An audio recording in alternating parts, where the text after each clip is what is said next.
அண்ணாமலை பல்கலைக்கழகம் பெயரில் போலி சான்றிதழ்களை தயாரித்ததாக மேலும் 4 பேரை சிபிசிஐடி போலீசார் கைது செய்துள்ளனர்.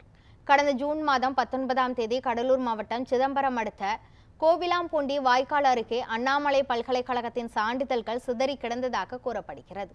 சான்றிதழ்களை ஆய்வு செய்தபோது அவை போலியானது என்பது தெரியவந்தது.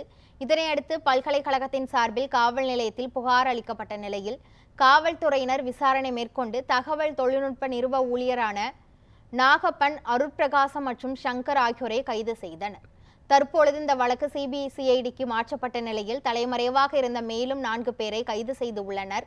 அவர்களிடமிருந்த கார் மற்றும் 12 செல்போன்களை பறிமுதல் செய்துள்ளனர். இவர்கள் ஏற்கனவே 30 பேருக்கு போலி சித்த மருத்துவ சான்றிதழ்கள் வழங்கியது குறிப்பிடத்தக்கது.